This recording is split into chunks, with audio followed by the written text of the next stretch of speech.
Olá, seja muito bem-vindo a mais um VitaCast. E hoje eu não estou sozinho, hoje eu estou com o Felipe Gobi.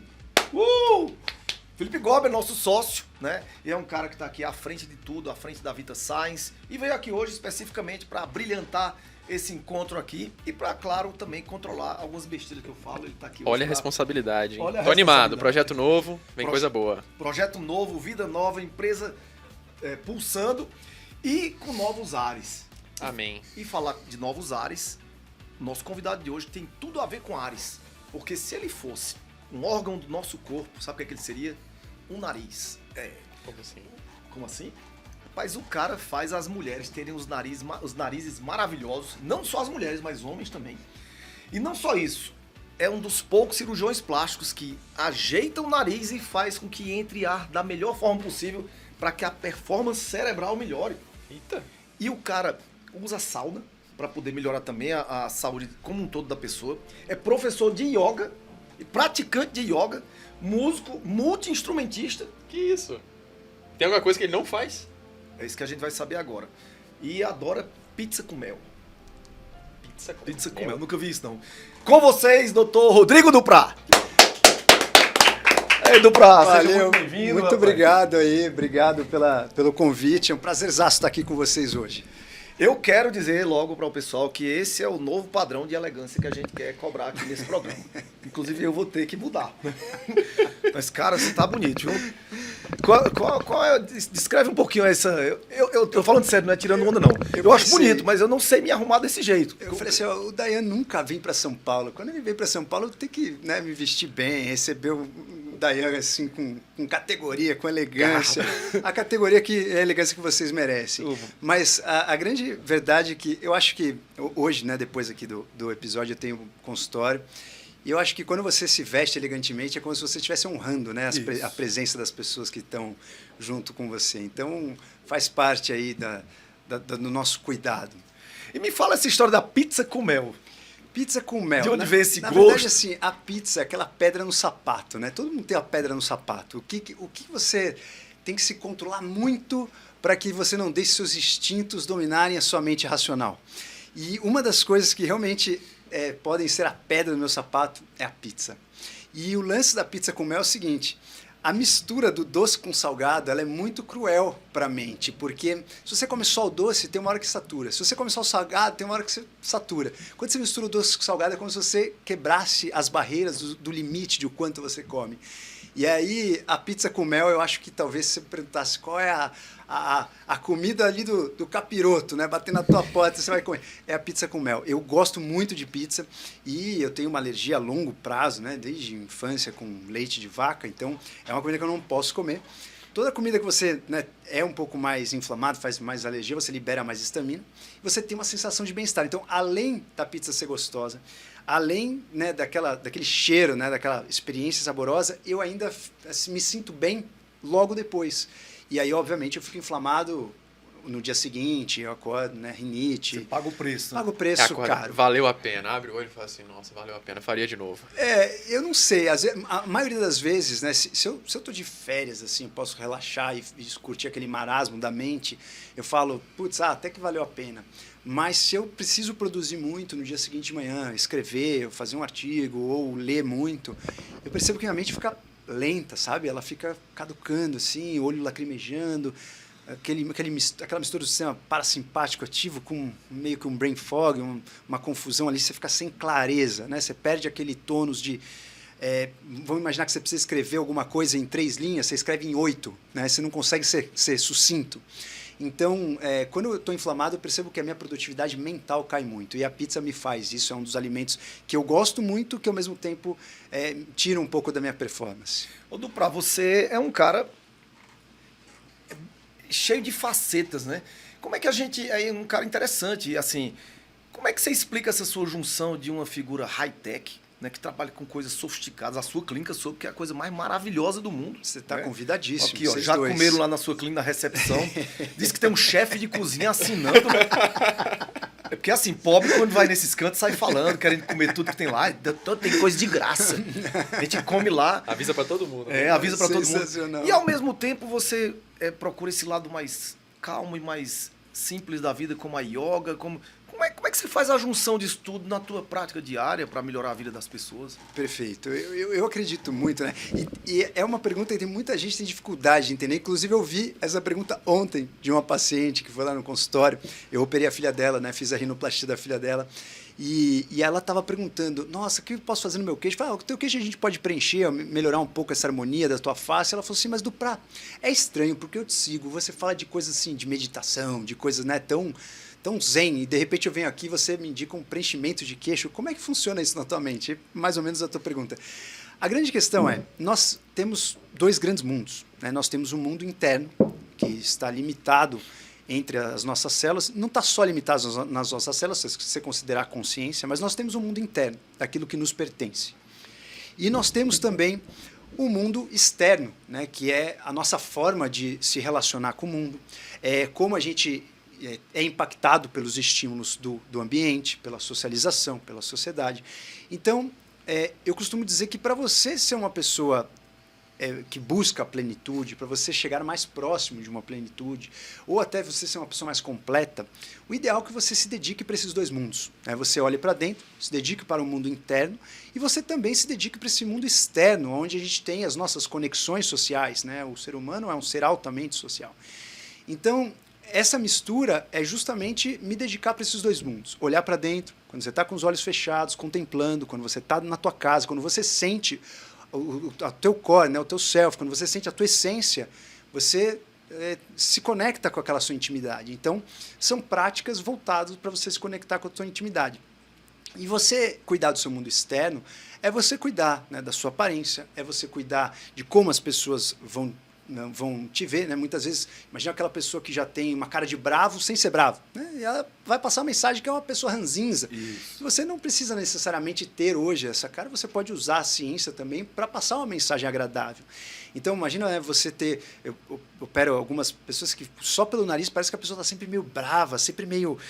uma pessoa mais velha, mais... Pelo nariz, às vezes dá essa aparência. Pô, total. Quando você vê um antes e depois de uma rinoplastia bem feita, você fala, nossa, a pessoa está com uma cara suave. Que tipo de nariz dá essa visão de agressividade? Aquele nariz meio aduncão, sabe? Aquele nariz com uma giba grande, nariz todo caído. Nariz de bruxa, imagina uma bruxa. Sim. Né? Aquele nariz de bruxa, tipo aquela bruxa com o nariz papagaião. Isso olhando. vem inconscientemente nas pessoas. Vem inconscientemente. Né? Então, assim, existe, né, a questão da mensagem que a nossa estética passa. Né? Isso seja com o nariz, seja com o queixo. Né? Tem muitas mensagens que a gente passa através, né, da nossa comunicação não verbal. Então, cuidar do mundo externo é você cuidar das suas conexões, é você cuidar da sua socialização, você cuidar da sua pele, né? Você ter o autocuidado, mesmo que seja estético, ele faz parte, né, de você ter essa completude, você conseguir ter essa visão entre vou me dedicar para o meu mundo interno, quando eu estiver sozinho, olhar para o meu organismo, né? A não ser que você vá morar, né, nos Himalaias e ser um retirante, você cuida só do mundo interno. Mas se você vive em uma sociedade, você precisa ter esse equilíbrio. Né? Então, cuidar do mundo interno faz parte, cuidar do mundo externo também faz parte. Ter esse equilíbrio é muito importante. Se você cuida só do mundo externo e não tem nada dentro, são as pessoas fúteis, são as pessoas que ficam presas nisso, o tempo inteiro quer fazer alguma cirurgia, alguma coisa para se sentir melhor, e dentro é vazio. E o contrário também é verdadeiro. A pessoa que dentro está super plena, mas que de repente ela olha para o espelho e não se sente bem, ela fica presa nisso. Ela olha para o espelho e fala assim, cara, como podia mudar isso? Putz, como isso aqui não está compatível comigo?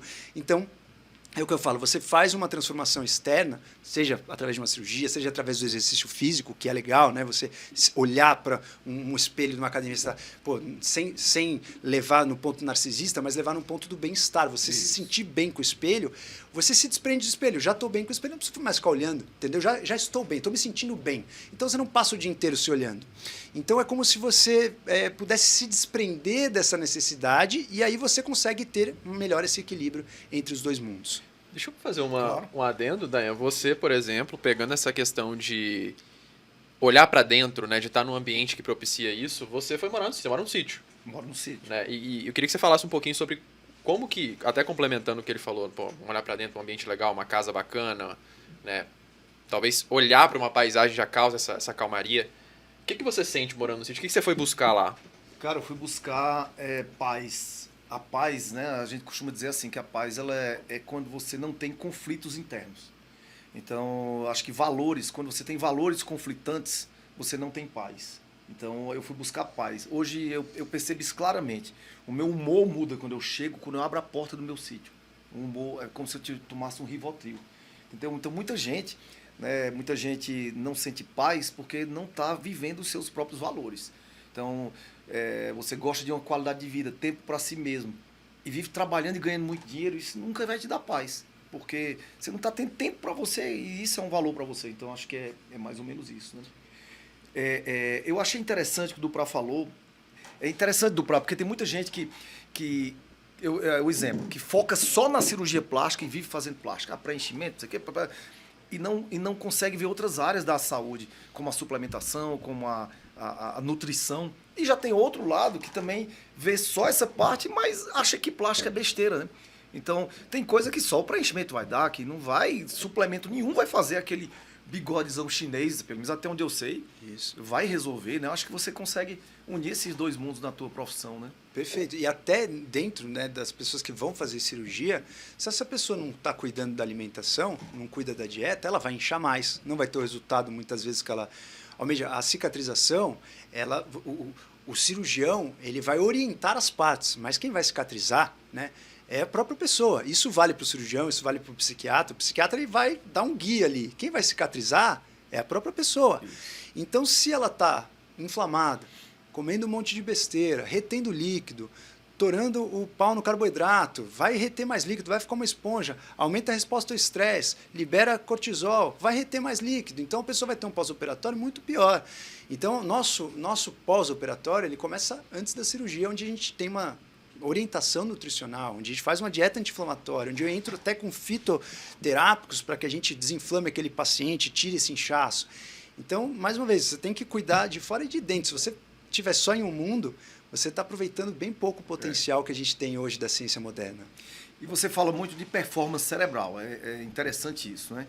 E hoje a gente vê, assim, uma epidemia de buscas por remédios para melhorar a performance. E não só para isso, eu vejo as pessoas buscando remédio, muleta, atalhos muito rápidos para tudo, seja para emagrecer, a pessoa quer cirurgia bariátrica, eu quero balão no estômago, eu quero oxandrolona para crescer logo os músculos, ninguém quer pagar o preço. Mas eu queria que você falasse um pouquinho mais sobre performance cerebral e sobre esses remédios que a gente trouxe aqui. Por exemplo, se você puder de cada um falar assim, sobre o que é que ele traz de bom e os riscos. Por exemplo, o Venvance, né? Hoje você vê uma epidemia de Venvance, as pessoas tomando, todo mundo que trabalha, tem muita gente que eu conheço que usa constantemente. Quais são os riscos? Quais os benefícios e os riscos de se usar Venvance? Tá. Acho que essa questão dessa busca por remédio, por performance, por melhorar o corpo, por melhorar a mente, é uma coisa muito inerente do Homo sapiens, né? Desde quando realmente a gente teve esse último formato, né, de cérebro, esse último formato dopaminérgico, que o Homo sapiens ele é muito dopaminérgico, né? Tipo assim, cara, vamos entrar nesse mar, ver o que vai dar, vamos tentar pescar esse bicho, ver se comer vai ser bom. Então, desde essa época, onde a gente começou a dominar os mares, e hoje a gente praticamente dominou todos os cantos do planeta, a gente realmente foi muito curioso por como eu posso fazer isso melhor, né? Então, essa nossa ânsia, essa nossa dopamina de fazer alguma coisa que a gente ainda não alcançou, de olhar alguma coisa quando você é criança em cima da prateleira lá e, putz, eu vou subir nesse sofá para pegar, é a mesma ansiedade, é a mesma motivação que a gente tenta buscar alguma medicação para melhorar a nossa performance, seja melhorar o sono, seja melhorar a performance sexual, seja melhorar o corpo. Então isso é muito antigo, né? A gente pode colocar aí 160 mil anos para trás. Então o que a gente sabe, né, do começo da história, né? Sem contar para a história que a gente não tem tantos arquivos assim, mas no começo da história para frente, então, por exemplo, os chineses eles buscavam uma planta que chama-se mahuan, que tem efedrina, que tem um alcaloide que deixa a gente mais ligado, sistema simpático ativo, nossos brônquios dilatados, o músculo preparado para lutar, nosso alerta muito mais ligado, nosso foco. Então isso a gente está falando de 4, 5 mil anos. E aí, conforme a humanidade foi se desenvolvendo, a gente foi conhecendo mais as substâncias, é muito interessante que você entende a história da humanidade juntamente, uma simbiose com a história do conhecimento das substâncias. Então, lá para o século VII, a gente descobriu realmente o café e a cafeína, depois o café e a cafeína dominaram o Oriente Médio, a gente depois descobriu no Oriente Médio e trouxe da Etiópia ao Oriente Médio, do Oriente Médio para a Europa. Então, quando a gente pega no século XVII, Londres já tinha inúmeras casas de café, mais de 100 casas de café, onde as pessoas sentavam, tomavam um café e debatiam ideias. E eles perceberam nesse momento, por exemplo, que a cafeína ela modificou a forma da gente pensar. Até então, a gente tinha um problema muito grande no mundo. Como a gente consumia uma água que não trouxesse bactérias, a gente não conhecia bactéria, mas como a gente tomava uma água que não desse diarreia, né, que não fosse perigosa e pudesse matar, né, um ser humano. O que a gente fazia? A gente consumia vinho, consumia cerveja pra caramba, porque tinha álcool e a gente sabia, por teste, acerto e erro, que se você consumisse um vinho, você não ia passar mal, mas se você consumisse uma água contaminada, você podia morrer. Então a gente consumia muito vinho e muita cerveja naquela época. Depois a gente, né, trouxe esse café do Oriente Médio e a gente teve uma mudança brutal, porque ao invés de eu consumir vinho e cerveja, o café trazia uma necessidade, ferver a água. E aí a gente começou a perceber que, cara, se eu tomasse um café, eu tinha uma água que nunca me deixava doente e me deixava mais alerta e eu não ficava embriagado. Então a gente substituiu o vinho e a cerveja pelo café. Então, por que eu estou contando isso? Como o ser humano chega, né, nessas conclusões? Teste, acerto e erro. Então, a cafeína, nesse momento, nesse ponto, dominou o nosso stack da vez, o suplemento da vez. E a gente, né, cresceu muito nessa era da razão, o crescimento da ciência desde o Copérnico nessa época, e depois Isaac Newton era um dos caras que frequentavam esses cafés. Então, a gente vê que o crescimento do conhecimento da humanidade ele foi paralelo ao conhecimento das substâncias também. E a gente pode colocar junto com o café aí a nicotina, né, o tabaco, que veio ajudando nossa mente a performar. E aí, quando a gente realmente conseguiu isolar as substâncias, a gente, putz, esse cara conseguiu isolar tal substância. Um primeiro cientista que ele começou a fazer a primeira anfetamina foi no final dos anos 1887, um cara da Romênia, e ele conseguiu sintetizar a primeira forma de anfetamina, mas ele não achou que servia para nada. Em 1928, um cara chamado Gordon Ailes, ele falou assim, cara, vou experimentar esse medicamento porque eu estou tentando achar alguma coisa aqui que ajude uns asmáticos. E ele experimentou e ele viu que ele ficou, cara, focado. Nossa, eu estou concentrado, estou me sentindo bem. Ele falou, isso aqui vai dar ouro. Foi lá, bateu na porta do laboratório, patenteou a primeira forma de anfetamina que chamasse benzedrine. Em 1935, esse benzedrine já estava no mercado para a galera usar. E a galera usava como inalador. Era um inalador que você já tinha uma broncodilatação, estimulava o sistema simpático. Era como se fosse a antiga Maruhan, que veio lá da China, só que ela era sintética. Então ela tinha sempre o mesmo, né, o mesmo resultado. Quando você pega uma fruta, um dia a fruta está doce, outro dia a fruta está ruim, outro dia o suco de manga está mais claro, outro dia o suco de manga está mais escuro. Quando você faz sintético, é sempre a mesma fórmula, né? É sempre o mesmo resultado. Então eles conseguiram fazer uma forma sintética de ter aquele efeito que a Maruhan tinha lá atrás. Então, nesse momento, a gente estreou as anfetaminas no mercado, 1935. Veio a Segunda Guerra Mundial, os pilotos, todos que estavam em privação de sono, o cara tinha medo, um piloto, cara, que estava sobrevoando a Segunda Guerra Mundial, ele sabia que era matar ou morrer. E o que a anfetamina fazia nessa época, né? Tirava o medo, te deixava em alerta, resolvia a privação de sono. Então esses caras falam, cara, é isso que eu preciso. Então, na Segunda Guerra Mundial, quase 30% dos pilotos, principalmente pilotos de avião, os caras usavam anfetamina. Vinha no kit, o exército da Inglaterra recebia no kit do soldado uma anfetamina, um benzedrine. E aí a gente começou a ver depois no pós-guerra vício, ver no pós-guerra pessoas tendo alucinação, episódios de esquizofrenia por excesso de anfetamina. Então a gente começou, putz, precisamos rever isso e achar uma nova forma melhor dessa anfetamina. Até então era uma anfetamina básica, que a gente pode chamar de destranfetamina. Então em 2007 a gente inaugurou um upgrade dessa anfetamina, que eles acrescentaram nessa anfetamina uma molécula, um aminoácido, que é a lisina. E aí, para o corpo pegar essa anfetamina, ele precisa quebrar essa lisina da anfetamina. Então, essa molécula é o Venvance. Essa lisdexanfetamina é uma lisina acrescentada a essa dexanfetamina que foi feita lá atrás, 1930. Olha assim. E aí eles acrescentaram esse aminoácido. Quando acrescentaram esse aminoácido, a gente conseguiu uma coisa. Vamos liberar essa medicação de uma forma lenta. Então, você não vai ficar com tanta euforia, você não dá tanto efeito de vício, e ela vai agindo aos poucos. Então, a gente conseguiu aí, liberar pelo FDA em 2007 para quem tem transtorno de déficit de atenção. E depois 2015 para quem tem transtorno TOC, né, de obsessivo compulsivo. E aí eu fui no Japão e voltei para responder a tua pergunta, né? O Venvance. Então, neste momento, 2007, a gente tinha o Venvance aprovado para transtorno de déficit de atenção, 2015 para transtorno obsessivo compulsivo.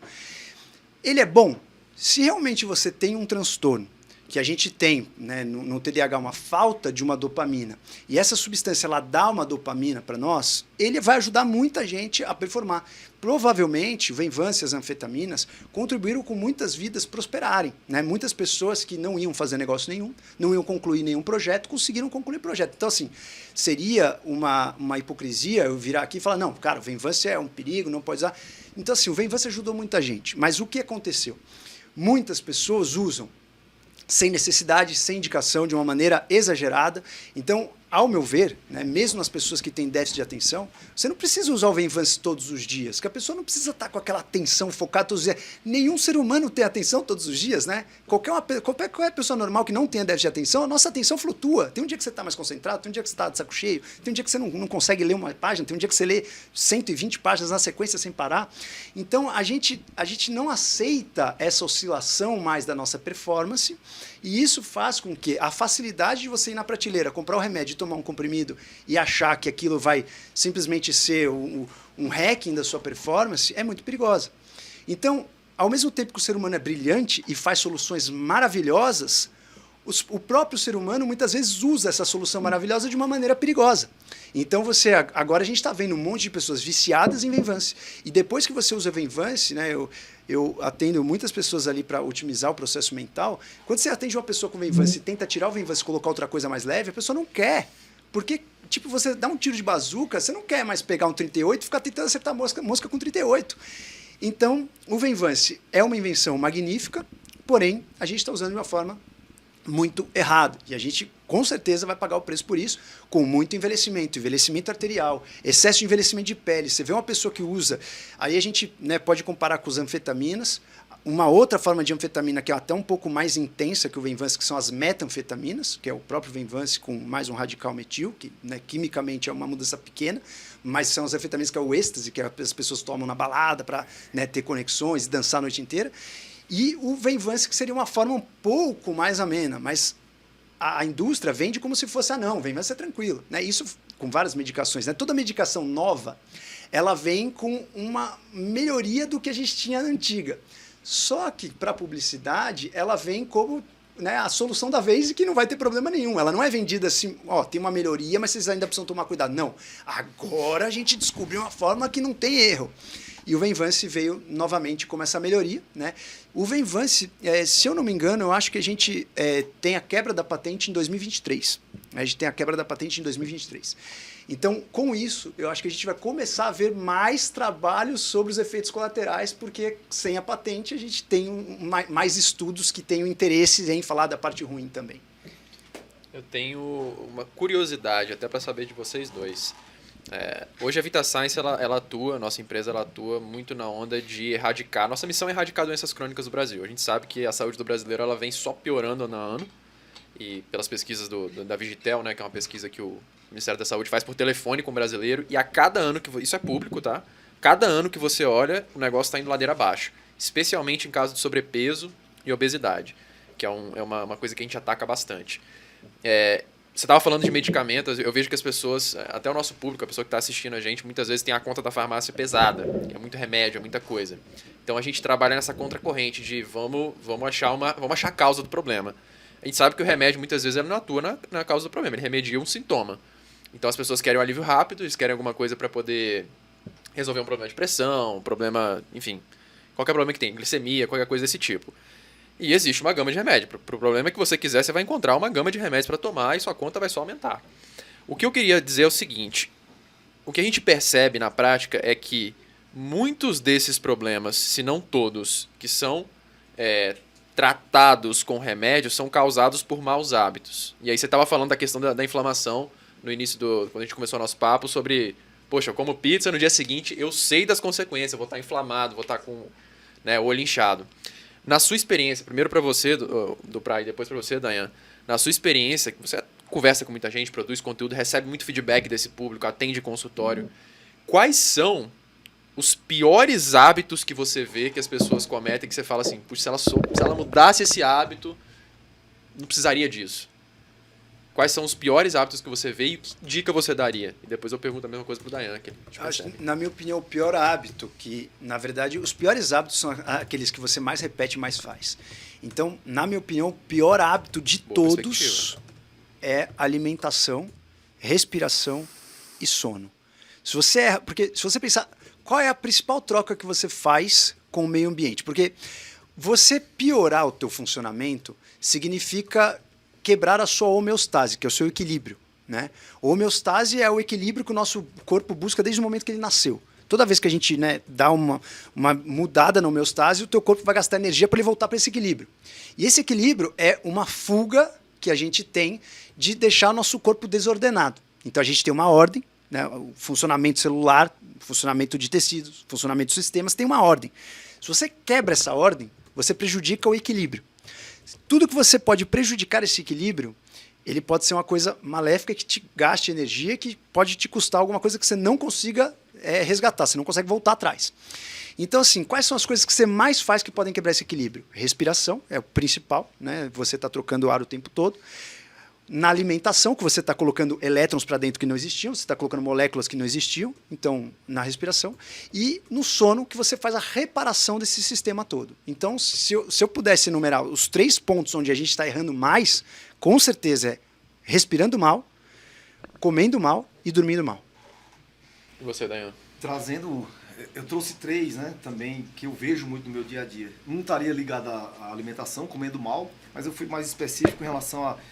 Rapaz, é uma praga. As pessoas estão comendo muito açúcar, muito carboidrato, muito doce. Desenfreado, né? A gente fez uma pesquisa na rua, a gente tem um programa agora chamado Viva com Saúde. A gente vai às ruas entrevistar pessoas, falando sobre compulsão alimentar. Impressionante, a cada 10 pessoas, 10 dizem que são viciadas em açúcar, né? Então, acho que a compulsão alimentar por doce, principalmente. Segunda é dormir mal e pouco. Então eu vejo que as pessoas não dormem mais direito. Essa história da performance, ter que performar, vão dormir 1 hora da manhã e acordam muito cedo. Então eu não consigo entender como uma pessoa, só à custa de muito café, às custas de muita droga, consegue performar bem durante o dia dormindo pouco. É porque eu respeito os meus limites. Então eu preciso dormir 7 horas por dia. Então acho que dormir mal e pouco. E a terceira é o uso exagerado das redes sociais, né? Então é todo tempo aqui. Ninguém consegue mais conversar. Isso que a gente está fazendo aqui é uma raridade. Aí eu pergunto, será que a gente faria isso no restaurante? Né? Sentar. Eu vejo pessoas conversando, mostrando coisas no celular. Ninguém conversa mais, cara. Olha esse vídeo aqui. Cara, você tá todo amigão. Não sei se vocês devem ter gente assim na família. O cara é todo teu amigão, vive dizendo que tá com saudade, dizendo que quando te encontra, fala com outros. Tá do teu lado e só olha o celular. Então, eu acho que aí você vai ter que fazer trocas, né? O carboidrato, você vai ter que fazer trocas por carboidratos mais saudáveis, digamos, um chocolate com açúcar, troca por um morango, troca por uma coisa mais doce, um damasco desse aqui, sei lá. Dormir mal, suplementação, disciplina e começar a desmamar isso aqui, que isso aqui é um câncer. Isso aqui, se não for usado da forma correta, vira um câncer na vida da pessoa.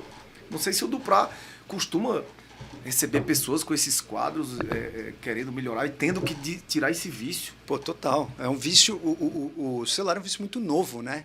A gente ainda nem fala disso tanto, né, na ciência, né? A gente não entendeu nem como funciona. Inclusive, um dos estudos, né, mais aprofundados que eu fiz o ano passado foi sobre o porquê que as pessoas viciam tanto no celular. E os próprios algoritmos, eles estimulam a nossa dopamina de uma maneira... Curtir, né? Total. Então, a curtida, é você ter engajamento, é você se sentir parte de uma comunidade, feedback constante. O elogio, né? É uma troca intensa ali que é muito difícil uma mente não cair, né? É aquele negócio, quando você pega uma criança que está, né, brincando, não sei o quê, gritando, e a mãe quer dar um sossega-leão, deixar ela quieta, ela dá o celular para ela. Pior que está acontecendo muito isso, né? No lugar da chupeta, né? Exato. E a criança para na hora, né? O negócio, ele entrou tanto no nosso sistema que parece que é uma hipnose, assim, né? A criança pega o celular, tipo, parece que acabou, resolveu. Então, isso mostra pra gente o quanto que, né, os grandes projetistas, né, dessas máquinas, eles estavam ligados no que realmente funcionava, né? Ô Duprá, em relação à rede social, você acha que Instagram, YouTube, TikTok, principalmente Instagram, que é essa coisa de você ver a vida dos outros, se comparar, vocês acham que esse tipo de rede anda adoecendo e castrando, digamos assim, a nossa performance, anda prejudicando? De que forma você consegue visualizar isso? Eu acho que tem dois lados da moeda, né? Ao mesmo passo que a gente tem as informações mais democráticas, democratizadas a todos, né? Antigamente, para você ter acesso a isso que a gente está falando aqui, né? Um episódio desse, cara, quantos anos você não estudou para emitir essa sua opinião? Muitas vezes, alguns anos atrás, você estaria no ambiente acadêmico falando isso que você está falando no ambiente acadêmico para quem ou passou, os poucos que passaram no exame ou quem está pagando a mensalidade, né? Hoje uma pessoa comum, em qualquer lugar do mundo, pode ligar aqui e assistir o Dayan falando. Então isso é uma coisa sem precedentes e muito importante, porque a gente construiu o nosso conhecimento de uma forma extremamente privilegiada para poucos, né, durante a humanidade, né, e desde o surgimento das universidades. As universidades, inclusive na Inglaterra, tem uma época que mulher não podia cursar a universidade. Então a gente percebe que o conhecimento, cada vez mais, ele está sendo abrangente e está ficando on demand, né? Você precisou, você tem ali, você não precisa pagar, você não precisa passar por um processo, você não precisa passar por um filtro. Então, esse é o lado muito bom. Você pode ter acesso e sentar praticamente com uma pessoa na tua frente que você jamais sentaria se fosse alguns anos atrás e ter acesso a uma consciência que você jamais teria. Isso é muito interessante porque isso estimula muitas pessoas a saírem, né, de um certo lugar e evoluírem de alguma maneira. Então isso é muito bacana. Porém, tem o outro lado da moeda, né? A gente sabe que muitas coisas, inclusive na nossa história, foram criadas com um processo introspectivo, contemplativo, um processo onde o Albert Einstein fez a teoria da relatividade no escritório de patentes, onde entre um despacho e outro lá ele ficava pensando e foi tirando suas conclusões e fez uma das teorias que revolucionou o nosso mundo. Aí eu te pergunto, se por um acaso o Albert Einstein tivesse Instagram, será que ele teria feito a teoria da relatividade? Provavelmente não, porque ele ia parar um negócio lá, entrar no Instagram, fazer um post, xingar um, falar outro, sei o quê, abrir caixinha de pergunta, e ele não teria feito a teoria da relatividade. Então a gente tem, com certeza, né, um ônus a ser pago por isso. A grande solução está no equilíbrio. Mais uma vez, igual a história do Venvance, que muita gente vai se dar bem, vai usar de uma maneira bacana, consciente, vai conseguir produzir, passar por essa nossa curta estadia nesse mundo de uma maneira mais legal, a outra pessoa pode acabar com a vida dela com o Venvance. E isso acontece, mesma coisa com as redes sociais. Então, se você usar com consciência, e isso é uma coisa muito complexa para o ser humano, né? A gente sempre acaba se lambuzando no pote. Se você usar com consciência, você tem aqui uma máquina magnífica. Isso é meio relativo, né? O que é usar com consciência, né? E você escuta, a pergunta do Dayan foi boa, que eu estava pensando aqui. Será que isso é o veneno ou é o antídoto? Porque, igual você falou, até pouco tempo atrás, a gente não ia ter acesso a esse tipo de informação. Era televisão e olhe lá. Sim. Né? Livro, biblioteca sempre teve, mas vou tirar pelo brasileiro que o hábito de leitura é péssimo, né? É quase inexistente. Então, o YouTube, o Instagram, o TikTok, ele vem numa linha de trazer informação. Só que eu sempre me pergunto uma coisa, que eu queria até a opinião dos dois. Que eu vejo, né? A gente trabalha com pessoas doentes crônicos e pessoas que são ansiosas e muita coisa do tipo. Então, eu vejo que parece que existe alguns freios de mão mental na cabeça das pessoas e provavelmente deve existir. Que é o seguinte: você pega o Instagram, você pega o YouTube, pega o seu Instagram que tem conteúdo pra caramba, pega o YouTube do Dayan. A gente tem conteúdo pra dar com pau. Tem conteúdo, tá ensinando, pega pela mão, é o beabá, tem de tudo quanto é tipo que você imaginar. Se a pessoa... E ali, ela pega e entende. Tá, entendi que isso daqui faz mal. Entendi que comer açúcar pra caramba faz mal. Entendi que não dormir direito faz mal. Eu sei disso. Cognitivamente eu sei. O que faz as pessoas não fazerem o que precisa ser feito? Eu sempre tive essa dúvida. O porquê? Se você sabe, isso aqui vai te fazer mal, não come isso daqui. Você pode morrer por causa disso aqui. Você pode ter uma diabetes. Não tô falando da banana, mas imaginando que seja um açúcar aqui. Por que você não faz? Por quê? Essa sua dúvida é uma dúvida elementar da filosofia, né? Que aí a gente pode cair naquela questão entre livre-arbítrio, né? Se você realmente manda nas suas atitudes, ou se você é uma programação de um algoritmo químico. Né? E aí a gente podia ficar horas debatendo sobre isso nesse ponto. Mas existe uma influência química gigantesca nas suas atitudes. Né? Então, eu volto para essa colocação. Você falou, cara, será que isso é o veneno ou o antídoto? Né? E o próprio Hipócrates falou que a diferença entre o veneno e o antídoto é a dose. Né? Então, se você entende qual é aquela dose, o sweet spot da dose, você transforma o veneno em antídoto ou vice-versa. E isso vale para o seu sistema dopaminérgico. Então, se você pega um cara viciado em pornografia, viciado em jogo, por exemplo, qual é a melhor maneira de tratar esse cara? Abstinência. É você tirar a dopamina dele? Não. Não. A própria dopamina vai tratar esse cara. É você dar motivação, é você dar... A dopamina ela tem 2 grandes circuitos no nosso cérebro. Tem o circuito que vai para o mesolímbico, que é a parte central do nosso cérebro, até o sistema límbico, que é quem controla as nossas emoções, e que é justamente as vias de recompensa. E nós temos uma outra via, que chama-se via mesocortical, que ela vai para o córtex, que é o grande organizador, o gerente, o gestor, ele que faz a antecipação. E ele, nessa via mesocortical, é quem faz a capacidade de você deixar, por exemplo, aquele famoso teste do marshmallow, né? Eu deixo o marshmallow na tua frente e falo assim para você, ó, você pode comer esse marshmallow agora, mas se você esperar 10 minutos, eu volto aqui e te dou 2 marshmallows. Então, qual é a capacidade que você tem de deixar de comer esse marshmallow agora para ter uma recompensa maior mais tarde? Então, quanto mais dopamina você tiver nesse circuito mesocortical, maior sua capacidade de esperar e falar, cara, eu não vou comer agora porque depois eu vou ganhar 2. Então... Isso é treinável, né? Isso é treinável... Até certo ponto. E até certo ponto. É aquela velha história, né? Entre você ter o livre-arbítrio, o seu comandado por ações automáticas, nós somos os dois. Se a gente pegar um exemplo no corpo, eu sempre costumo assim, na dúvida, olha para a natureza e vê o que ela te responde. Como funciona o controle, por exemplo, da nossa respiração? Você pode parar de respirar agora e ficar sem respirar por 2, 3 minutos, mas se você esperar 5 minutos, você vai desmaiar e o teu corpo vai respirar por você. Isso acontece também com as nossas moléculas. Tem coisas que você vai ter um instinto automático e que você não vai controlar, e tem coisas que você, com o instinto consciente, consegue controlar. Quanto mais você fortalece essa via da consciência controlar o automatismo, mais você vai tendo o autocontrole. E isso não só é treinável, como isso é molecularmente influenciável, como isso também é culturalmente influenciável. Então esse teste de marshmallow foi feito com várias culturas de crianças comendo marshmallow. As crianças do Japão, elas controlavam mais, falavam, não vou comer esse marshmallow, vou comer depois. Crianças que vieram de outras culturas, que eram mais imediatistas, principalmente de culturas de comunidade, de caça e de coleta, eu quero esse marshmallow agora. Tem um vídeo mostrando essa experiência, né? Tem um vídeo mostrando, legal. é fantástico. E qual que é a sua opinião, Dani? A pessoa sabe cognitivamente, ela viu aquilo no seu canal, olha, isso faz mal pra senhora, não vamos fazer isso. E ainda assim ela continua repetindo aquilo. Cara, eu fico muito feliz de estar aqui hoje, porque como a gente enriquece os conteúdos. Eu não ia falar do que ele falou aí agora, né? Na questão química, porque o meu foco está mais para outro lado. Mas é importantíssimo isso, a partir de hoje eu começar a falar mais também disso.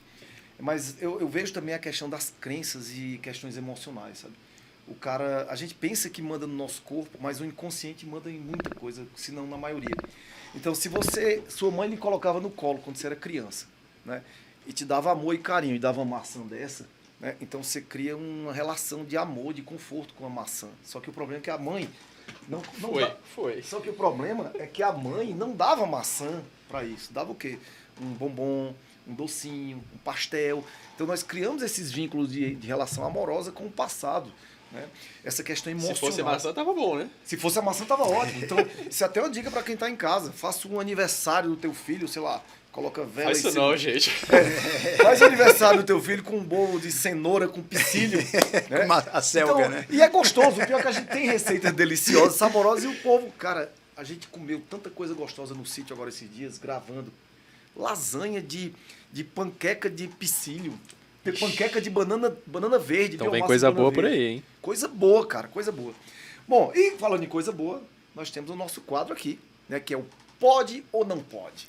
Né? Então esse quadro do prato é o seguinte, a nossa produção aqui, né, nossa produção, a Fernanda, né, que está aqui, não só a Fernanda, mas tem várias pessoas aqui, mas a Fernanda vai dizer uma coisa e a gente, nós três aqui, Gobi, nós vamos escrever no papel, sem o outro ver, se a gente acha que pode ou não pode. Não vou falar. Vira para a câmera e a gente vai discutir, ver o que é que cada um achou, por quê, né?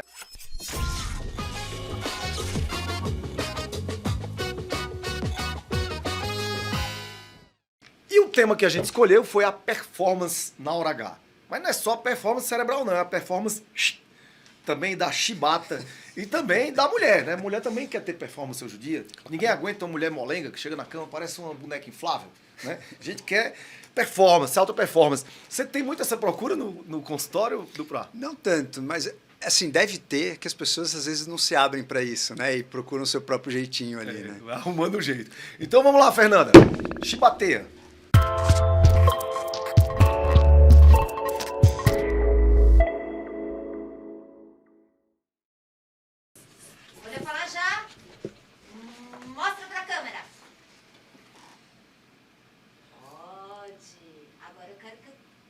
Não fale qual é o seu. Existe outro remédio, outro chá, eu desconheço, que tem o efeito do azulzinho. Daí você usa azulzinho, eu usei na faculdade, uma vez, porque eu queria saber como era. Eu tinha 23 anos e aquilo me deu muita dor de cabeça. Muita dor de cabeça, muito ruim, muito ruim. Eu fiquei muito congestão nasal, né? Espero que eu demore a voltar a usar, mas né? Vai ser... Sim, e o Dupral escreveu o quê, Dupral? Eu achei que fosse falar alguma coisa em relação à fitoterapia, eu estava pensando aqui em Vale vários. Depois tudo. que ele falou isso, eu já mudei minha resposta. Mas eu acho que pode, sim, tem muita coisa que ajuda. Então, tem isso que a gente chama de horn goatweed, ou chama-se epimedium. Acho muito interessante que ele aumenta a libido, você consegue misturar esse epimêdio junto, por exemplo, com L-arginina e aumentar seu óxido nítrico, ter uma melhor ereção e a mulher ter uma melhor vasodilatação. Então tem muita coisa que a gente pode usar, fenogrego, tem muita coisa legal que você realmente vai sentir uma melhora na tua performance, na tua vitalidade, a própria maca ou a marapuama. Tem muita coisa que realmente ajuda, que não necessariamente precisa ser pelo azulão. E a própria L-arginina, como eu falei, tem um efeito, vai quase próximo ali, parecido, não é exatamente igual, porque ele não é tão seletivo, com o próprio azulão. Então pode usar, quanto mais você conhecer coisas que você vai se sentir até mais seguro, mesmo que faça até o famoso efeito placebo, vai ser legal, vai ser bacana. Eu me abstenho. Que isso, rapaz? Que isso? Tô brincando. Eu acho que... Pô, quem sou eu perto de dois gigantes aqui? Mas eu acredito Esse muito... cara estuda mais que nós dois juntos. Sim, viu? Você Saúde. tá doido. É. Chegar lá um dia. Sério? Conta os segredos aí. Não, vamos lá. Sério, isso aqui estuda muito. Veja Eu bem, aprendo veja muito bem. com ele, eu aprendo muito com ele. Veja bem, veja bem, veja bem. Ele sabe disso. Eu imagino muito que é a intimidade do casal. Eu acho que o toque, a intimidade, as preliminares, né?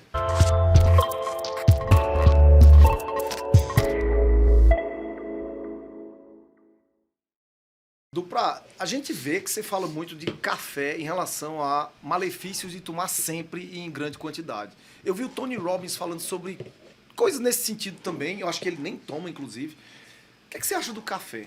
Ao mesmo tempo, eu percebi que você é você é estudioso de tudo, né? Mas eu vi que você conhece a história do café, eu digo, será que ele é também barista, né? Que a gente... Então, fala um pouquinho aí sobre o café em relação Certeza à saúde. que é. Certeza. Eu amo café, né? Na verdade, todo mundo acha que não, Dupra fala contra o café todos os dias, não gosta de café. Não, eu amo. O café, na verdade, ele é uma relíquia da natureza. Né? E a gente percebe que muitos componentes que vêm da natureza podem ajudar, não só a nós. Né? A gente tem, por exemplo, pesquisas com abelhas. As abelhas, elas preferem polinizar plantas que têm cafeína, por exemplo. Então, assim, o café, ele traz esse alcaloide, que é a cafeína, e a cafeína, ela tem muitos efeitos, né? Não só nos seres humanos, como em outros animais. Então, a cafeína, como eu falei, né, aqui no episódio, ela ajudou muito a nossa formação do raciocínio, a nossa formação da ciência, nossas descobertas, facilitou a troca de conversa, inclusive para dar em movimentos como Iluminismo, Revolução Francesa. Então, não tem como negar que a cafeína é muito importante para a humanidade.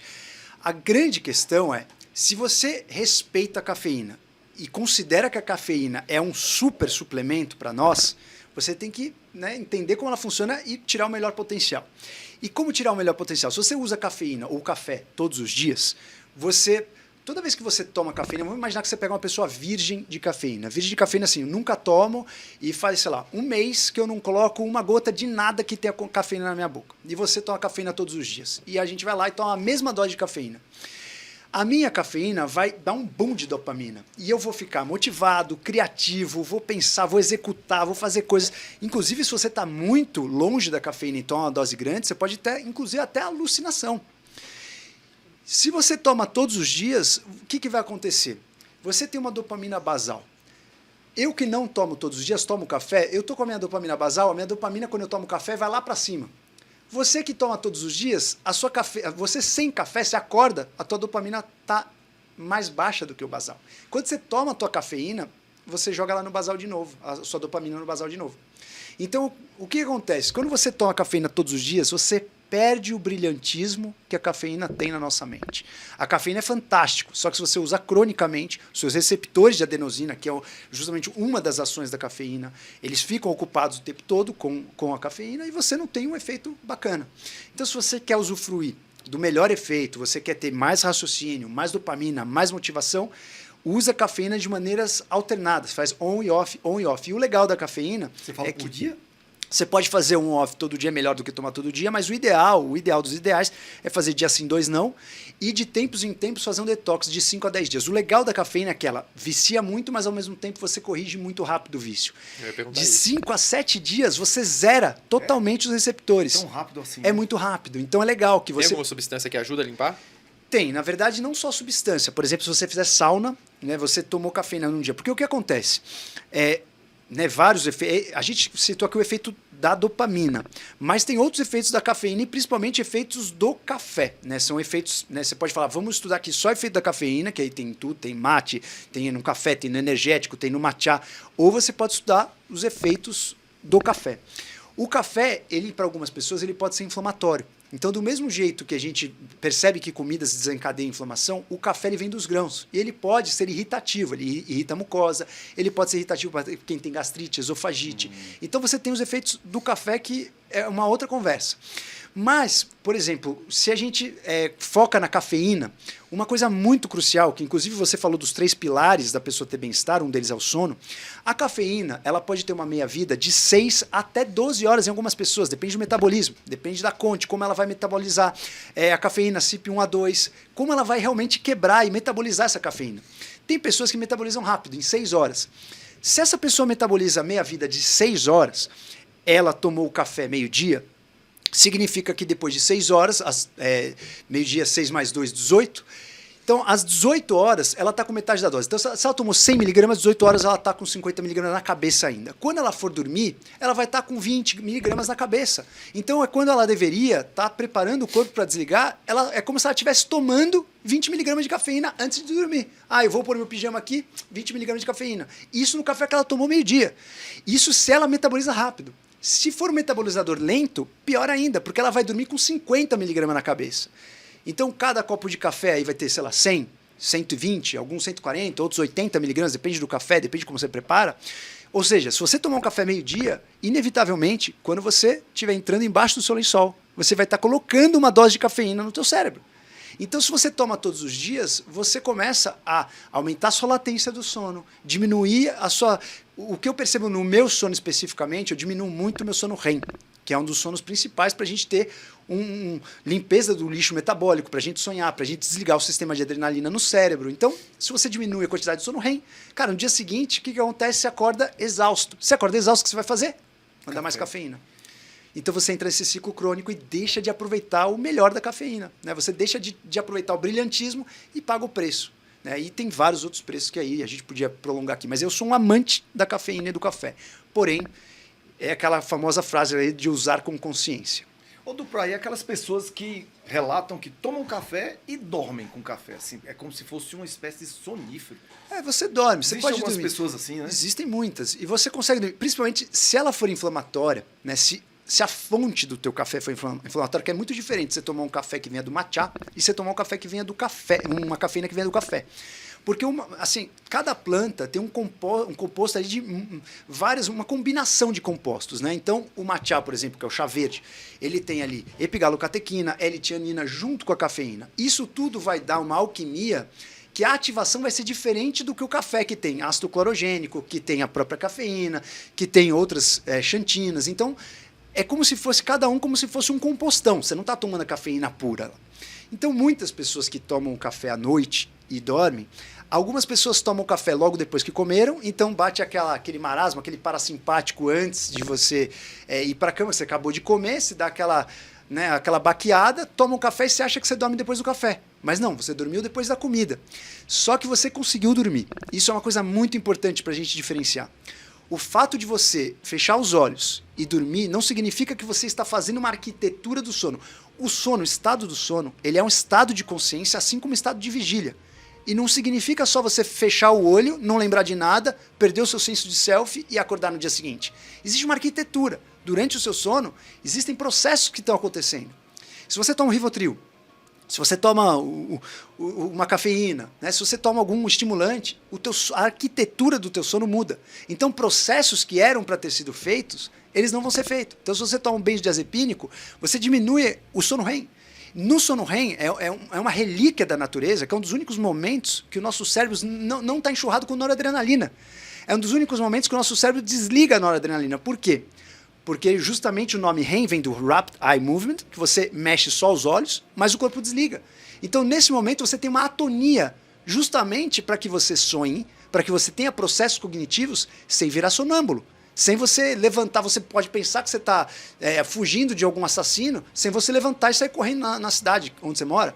Então, existe um fundamento de você conseguir reorganizar informações na sua cognição, nesse momento de sono REM, e que é muito peculiar, é como se fosse um palco do teatro, uma peça principal. E se você toma cafeína, tudo bem, você fecha o olho e vai acordar no dia seguinte. E você olha e fala, pô, dormi bem, 7 horas. Mas que adianta dormir 7 horas num sono superficial, e não ter o sono REM, e não ter a limpeza metabólica? Começar a acumular beta-amiloide, proteína tal, quando você chega ali com 60, 70 anos, só declínio cognitivo é muito maior. Então, existe uma noção, uma consciência do estudo da arquitetura do sono. E o fato de você dormir e fechar o olho não significa que a tua arquitetura está sendo legal. Ótimo.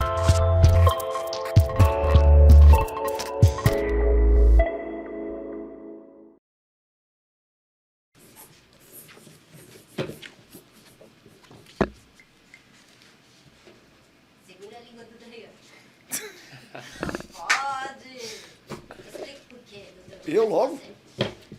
Não, eu acho que a mulher chega e vê aquele cara ter tudo, né? Cueca de copinho, os cabelos pentelhos saindo pela lateral, os cabelos saindo do nariz, da orelha, fedorento, né? Então é broxa. Aquela visão do inferno. Visão do inferno. Então outra coisa, como o Gob falou, né? Um rapaz sensível, o cara que distratou a mulher a semana inteira. Agora eu vou...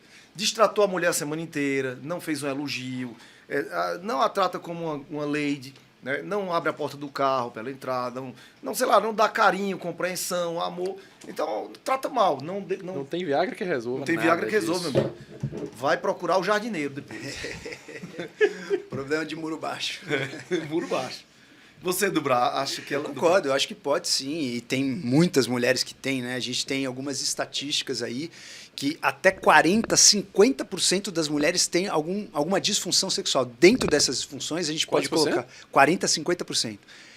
É muita gente, Caramba. É muita gente. Mas dentre dessas disfunções, existem aí a mulher que não tem orgasmo, mulher que não tem libido. Então, dentro dessas disfunções, existem várias disfunções. Mas algumas, né, são por questões mesmo da mulher, outras do relacionamento. E é muito interessante falar da impotência feminina no sentido de que até, né, a relação atrapalha muito. O próprio homem também não vai conseguir ter uma relação legal se a mulher não está com uma boa lubrificação. A gente fala assim, não, o homem tem que ter ereção, a mulher pode fazer sexo a hora que quer. Não é bem assim, né? Não é bem assim. Porque a mulher tem que ter a lubrificação, ela vai ter que ter a irrigação, preparo, né? Todo o preparo. Então, sim, mulher pode ter impotência e tem muita mulher que tem problema de disfunção sexual aí, quando a gente vê na literatura. Tem uma pergunta para vocês responderem rápido. Todo médico tem, a pessoa que tem experiência em algum assunto, tem uma opinião que às vezes ele não consegue falar isso em público, mas aqui a gente está num ambiente seguro. E é óbvio que é deixar uma opinião e não, existem fatos científicos, causa para isso. Qual que você acha que é a causa? Para impotência feminina? Na sua visão. É a opinião mesmo. Na minha visão... Pela sua experiência. Eu vejo 3 causas. É muito difícil falar uma. Eu vejo 3, basicamente. Questões de crenças. As mulheres, elas muitas vezes lidam muito com essa história de pecado. Sexo é pecado. Sexo, isso aqui é impuro, é sujo. Existe muito isso ainda no nosso país. A segunda coisa, hormonal. Deficiência de testosterona. Você dificilmente vai ter uma boa ereção, um orgasmo, libido. E a terceira eu falaria do relacionamento também, como o Duprá tá falando. Então, um relacionamento ruim, sem clima. Perfeito. Para ver mais algumas outras áreas. Nada a complementar, concordo plenamente. E, inclusive, essa questão, né, de crença, a gente poderia colocar junto dessa questão de crença os traumas, né? Muitas mulheres foram abusadas, né? De certa forma, né? Frequente demais. E, inclusive, fora do Brasil, eu não sei se pode ser até mais frequente ou as pessoas falam mais, mas toda vez que eu percebo dinâmicas fora do Brasil onde as mulheres falam, cara, é muito comum a mulher ter algum tipo de assédio, né, durante a infância. Molestamento, né? E isso familiar, faz, né? Cara, familiar. E isso faz com que, assim, questão de um assédio, você planta uma semente lá pro resto da vida na cabeça dessa pessoa. Foda. Cara, eu trabalhei muito em consultório com essa medicina integrativa, né? E isso fazia parte do nosso questionário, né? Porque é tão frequente. Na minha experiência, assim, não tenho nenhuma pesquisa científica, não. Minha experiência, a cada 10 mulheres, umas 3 3. Nesse nível? Nesse nível, cara. É porque simplesmente as pessoas não perguntam. A partir do momento que o médico ou o psicólogo começar a perguntar, ele vai ver direto. E eu diria a você, é tio, padrasto, Exato. jardineiro, é aquele homem que circula na casa ali, né, que fica circulando e que... Então, uma atenção aí para quem isso me preocupa muito, como o Duprá falou. Você tá percebendo tua filha com medo de adulto, com medo de homem, não quer ficar no colo de alguém, ter cuidado e começar a observar, sabe?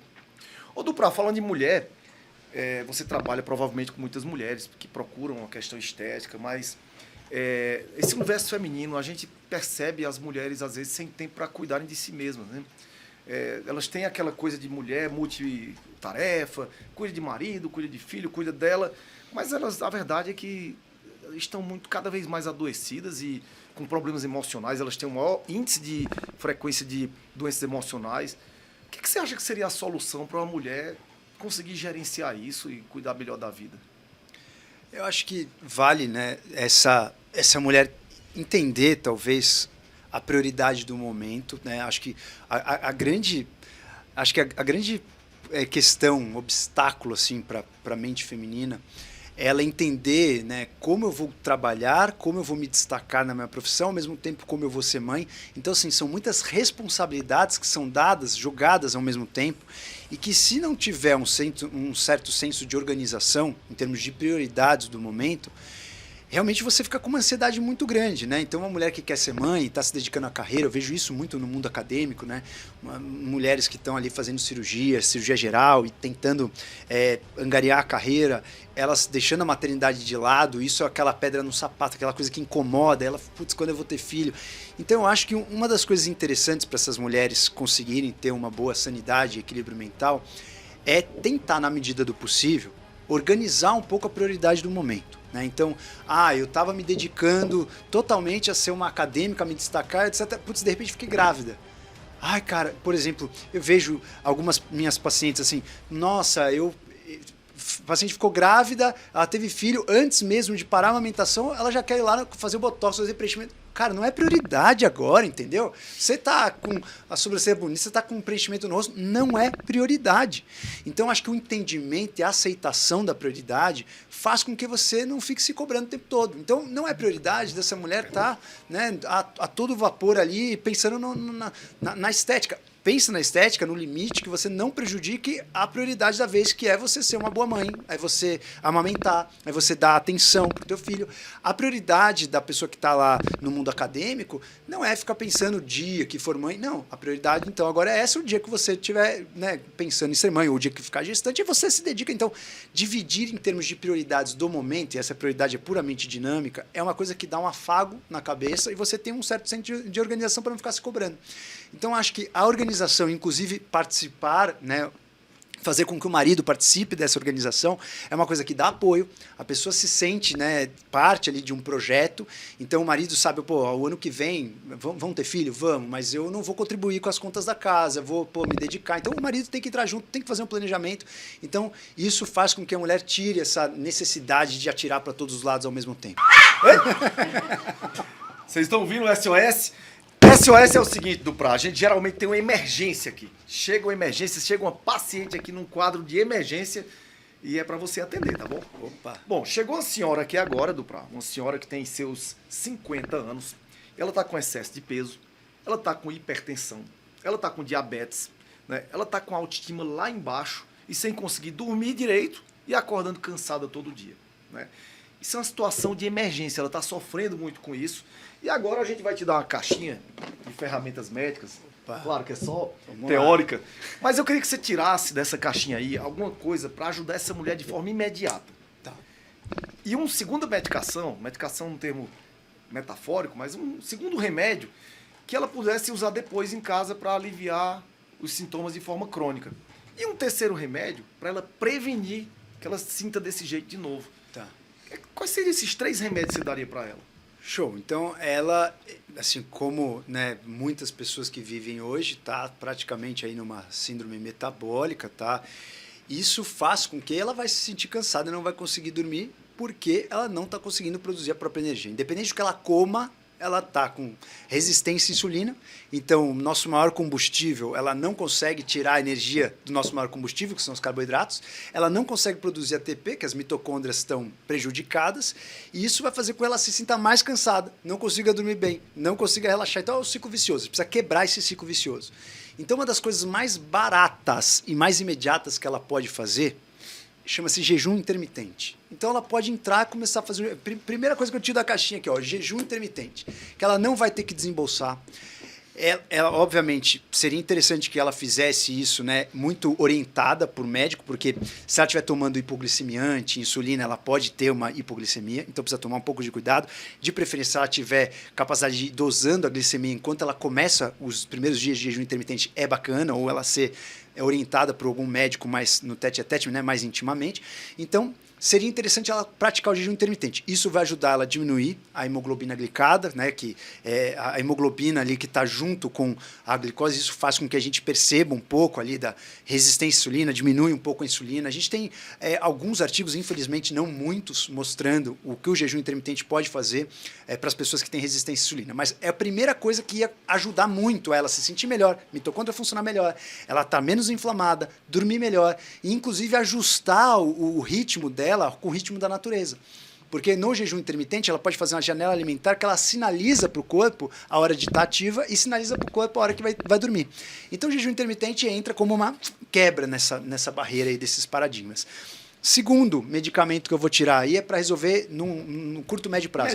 Médio prazo. Curto, médio prazo, eu diria modificar a alimentação, né? Se ela começou o jejum, eu entraria com uma alimentação, ou uma alimentação anti-inflamatória, ou uma alimentação mediterrânea. E o que vai incluir essa alimentação mediterrânea?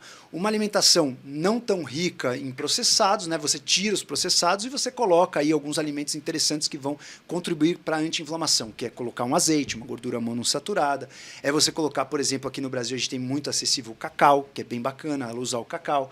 A gente, por exemplo, colocar aí na alimentação delas as frutas vermelhas, que tem antocianinas, pode usar o açaí, o blueberry, o morango. As antocianinas, por si só, elas já ajudam a diminuir a resistência à insulina. Então, ela pode começar com a alimentação, melhorando o funcionamento do organismo dela e fazendo com que ela não esteja tão inflamada, a resistência à insulina melhora e ela consegue tirar mais energia, extrair mais energia dos alimentos. Porque o problema dela, o maior problema é energético. Ela está inflamada, está se sentindo cansada e dorme mal. Então, o problema é energético. Se ela tiver mais energia, ela vai ter mais motivação para conseguir emagrecer, depois para conseguir ter mais autoestima. Então, ali o problema principal, acho que o core do problema é você dar mais energia para ela. E você melhorando a alimentação, desinflamando com o jejum, você já consegue isso. E aí o terceiro, mais a longo prazo, eu entraria, obviamente, não estou contando aqui as medicações, né, porque ninguém vai pegar essa dica de medicação e fazer sozinho em casa, então estou pensando em coisas que as pessoas que estão nos ouvindo aí possam pensar e tentar fazer, praticar. Eu colocaria alguns suplementos mesmo, alguns nutrientes que podem vir da natureza ou não. Então eu colocaria, por exemplo, uma coenzima Q10 para ajudar as mitocôndrias dela a funcionar melhor. Colocaria uma berberina, que é bem interessante, é um composto de algumas plantas que vão ajudar você a diminuir a resistência à insulina. Colocaria um fenogrego. Então tem coisas que você pode colocar na rotina ali de uma maneira simples, que tem na natureza, ou você compra o extrato padronizado, e você ajuda muito essa pessoa a ter mais motivação, a conseguir a ler o corpo dela. Uma coisa legal que a gente falou aqui no episódio, o próprio matcha. O matcha, com as epigalocatequinas, vão desinflamar ela e ela vai conseguir aumentar o tempo de jejum, ela vai conseguir não ter aquela fome o tempo todo e diminuir a resistência à insulina. Então ela pode fazer um drink com matcha, inclusive eu sempre trago meu drinkzinho funcional. Sério? Eu até tinha esquecido de trazer o seu presente aqui, ó.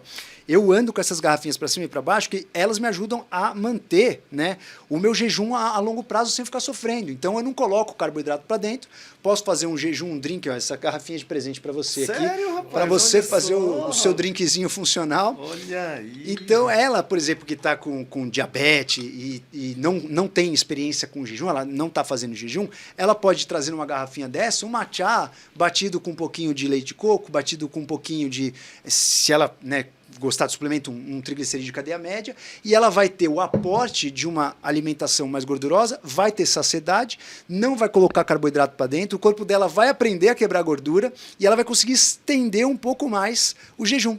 Então, com essas 3 dicas, ela consegue quebrar a inércia. Quebrou a inércia, aí dá para frente, aí vai academia, aí é só brilho, né? É por isso que é tão difícil, às vezes, você fazer. Primeiro, obrigado, viu, do Prado? Imagina, que isso. É muita atenção, muito carinho, trazer um negócio aqui, né? Por sinal, a gente já podia dar logo dele também, né, Fernando? Opa! Olha Tem um lá. presentinho pra você aqui também. isso? É um gentleman. Eu sou um gentleman. Que isso, que maravilha. Ó, bonito o pacote, hein? Que isso. Aliás, parabéns pelo estúdio aqui, pela montagem das coisas Obrigado. aqui. Muito, muito elegantes. Vocês são muito elegantes. Obrigado, obrigado. Mas pode ir falando aí enquanto você abre aqui. É curioso, quando ele fala tudo isso aí, a gente começa a perceber como é difícil pra Nossa, pessoa que que tá com excesso de maravilhoso. peso, né? Que isso, que Ah, maravilhoso. toda a linha de suplementos da Nossa gente. senhora. Exposta ali. Cara, que fantástico, cara. Ah, olha aqui, ó, vitamina D é uma outra coisa que ela podia fazer também. Olha lá, ó. Olha, ó. Olha a caixinha de Socorros aqui, ó. Obrigado aí pelo presente, viu? isso. Fantástico, muito bom. Espero que você se beneficie Não, aí, tô- beneficie tô- outras pessoas, porque Não, agora eu tô emagrecer munido. você não precisa, né? Agora eu tô munido. Obrigado mesmo, adorei. Então, assim, a questão da... A gente vê quanta gente obesa... vai pra academia e o cara não tem energia pra começar. Sim. Não tem energia pra É até começar. perigoso, né? Às vezes a pessoa tá acima do peso, se machucar, fazer alguma coisa errada ali, Sim, tá sobrecarga. e falta motivação. E se essa pessoa vai sem energia, às vezes ela vai e fala assim, cara, isso realmente não é pra mim. E a motivação pra continuar indo E aí, aí ela cria um ranço, né? Aí não faz mais. não é pra mim, né? Como você tá falando. Agora, Duprá, eu quero, primeira coisa, te agradecer demais por você ter vindo aqui. Já é pelo menos a segunda vez que você atende aos nossos convites, né? E eu me sinto muito honrado. Esse é o tipo do cara que você fica encantado com a beleza fala. intelectual dele, né? Tipo assim... É Ó, aquele... assim, farpas. Não, mas assim, você costuma dizer assim, esse cara ele come bem, o cara fica saradão. Esse cara tem um cérebro ultra sarado, viu? Não que ele não seja fisicamente, mas tem um Eu percebi. cérebro, eu sei que você admira isso. Então, um cérebro sarado, a gente vê que ele fala e faz. E assim, muito obrigado, sei que você está com o tempo corrido, paciente para atender na clínica de cirurgia plástica, que a gente um dia vai lá conhecer para comer os negocinhos, né, Fernando? E aí, Duprá, muito obrigado. Conte com a gente para qualquer coisa que você precisar. E eu queria fechar hoje aqui te fazendo uma pergunta. Imaginemos que você tenha gostado de vir aqui e que no ano de 2032, em dezembro de 2032, daqui a 10 anos, o quadro é De Volta para o Futuro. E aí você vem para cá, para esse mesmo podcast, Fernanda com o cabelinho todo branco, né, aqui. O Gobi mais careca, né? Mais careca. Aí você chega aqui e vem contar uma grande novidade que você esperava que acontecesse e aconteceu com a saúde da população. Que grande novidade você gostaria, que boa nova você gostaria de contar pra gente no ano de 2032 aqui no podcast? Perfeito. Primeiramente, obrigado pelo convite. É um prazerzaço estar com vocês. Sabe que eu admiro muito o seu trabalho, a sua pessoa. Eu não só aprendo com você, como eu me divirto muito, né? Muito legal. Aí você traz um astral muito bacana para o conhecimento, que às vezes é um conhecimento maçante. Então, podem contar comigo aí para o episódio, espero que antes de 2032, né? Então, obrigado mais uma vez, adorei estar com vocês e sempre adoro, me sinto muito em casa aqui com vocês. Então, eu acho assim, tem muitas coisas, né? Eu sou um cara que eu sou amante assim dos conhecimentos e eu acho que tem muita coisa que eu gostaria de estar vivo e ver acontecer em termos de conhecimento. Mas eu acho que tem um conhecimento que, para mim, é a chave, inclusive, para a gente entender as doenças mentais de hoje, que a gente vê o que está acontecendo na humanidade em relação a doenças mentais, o aumento de pessoas com ansiedade, com depressão, pessoas que não acreditam, não têm um otimismo com a vida, né, não honram essa nossa existência, que foi quase um milagre que aconteceu, a gente está aqui. Então, eu acho que grande parte dessas pessoas, elas perderam a capacidade de entender a grandiosidade que é um ser humano. E a gente começou a olhar o ser humano, depois desse crescimento da ciência, como uma matéria, e como uma matéria perecível. E aí essas pessoas que olham o ser humano como uma matéria perecível, e muitas pessoas que agora estão até livres de crenças e religiões, que antes até a religião trazia isso de uma forma muito bacana, a gente tem uma falta de esperança do que acontece com o ser humano, né? Será que a gente tem essa vida tão curta e tão mundana que acabou de uma vez por todas? A gente, né, é uma questão puramente material. Então eu sempre fico me perguntando se realmente a gente percebendo e a gente crescendo com a ciência e achando que tudo no corpo faz parte, né, de uma matéria, isso não deixou a gente mais triste, né? Deixou a gente, cara, uma hora acaba e a gente vira nada. Então tem uma pergunta muito interessante na ciência que eu gostaria muito de ver respondida, que é uma coisa que eu acredito muito e que eu vejo que é quase como se fosse uma intersecção entre a ciência e a religiosidade, que é assim, como que a nossa consciência pode fazer uma experiência subjetiva, né? Como que a nossa consciência, ela não é só matéria. A gente nunca conseguiu reproduzir uma consciência no laboratório, né? Você nunca conseguiu pegar algo que não é consciente e transformar isso numa consciência. E o ser humano tem essa consciência, a gente é consciente. Se você lembrar da sua infância, né, você é o mesmo Dayan que ia lá tentar caminhar com 1 ano e meio de idade, caía, se machucava, chorava. Você é o mesmo Dayan que aos 7 anos de idade você ia no dentista e sentia dor. Você é o mesmo Dayan que quando tentou prestar vestibular você ficou frustrado. E você é o mesmo Dayan hoje que veio aqui gravar um podcast. Existe um senso do seu self que vem desde lá da sua infância. Então existe alguma coisa em você que te faz ter esse senso de individualidade, ter esse senso de o que é o Dayan em consciência. Então o que eu gostaria de 2032 é que a ciência pudesse comprovar que existe uma parte da nossa consciência que não é material, que ela não é matéria. Eu não vou conseguir reproduzir no laboratório porque ela é subjetiva, ela não é uma matéria. E a partir do momento que a ciência comprovar isso, a gente comprova a imortalidade. Porque algo para estar fadado a perecer, algo para estar junto a lei que a gente tem, né, de tempo, né, para você ver alguma coisa no tempo, você precisa ter uma matéria. Né, isso o próprio Albert Einstein comprovou, né, que existe o espaço-tempo. Né? Se por um acaso, né, você manda um irmão gêmeo teu numa velocidade da luz para a Lua, ele não vai envelhecer enquanto você está envelhecendo na Terra. Então o tempo é referencial ao espaço, ou seja, para você falar em tempo, você precisa identificar a matéria no espaço. Para eu falar que essa xícara vai acabar, eu preciso ter a xícara palpável e eu posso colocar alguma coisa em questão de tempo. Essa xícara vai perecer em 200 mil anos. Então eu preciso ter algo palpável para colocar lá no tempo. Se a gente comprova, em 2032, que a nossa consciência ela vai além da matéria, a gente comprova que a nossa consciência é imortal. A gente comprova que existe um senso de imortalidade no ser humano, porque ela está além do tempo. Ela não é quantificável, ela não é perecível. E quando a gente comprova que a consciência é imortal, a gente comprova que o ser humano é imortal. Quando a gente comprovar isso, a gente volta a dar sentido para a vida de todo mundo que está aqui. E provavelmente a gente consegue, com isso, diminuir muito a questão das doenças mentais, dessa aflição mundana. Então, a partir do momento que a ciência conseguir comprovar isso, eu posso virar com argumentação para um cético e falar assim, cara, fique tranquilo que você é muito além disso. Esse problema que você passa é muito pequeno, perto da sua grande existência. Uhul! Gente, com vocês, Dr. Rodrigo Duprá, né? O canal dele está aqui embaixo na descrição do vídeo, Instagram, rede social. Dr. Duprá, obrigado mais uma vez. Sensacional. Gobi, muito obrigado. Obrigado mais uma vez, mestre Dayan. Obrigado, Gobi. Foi um prazerzaço, viu?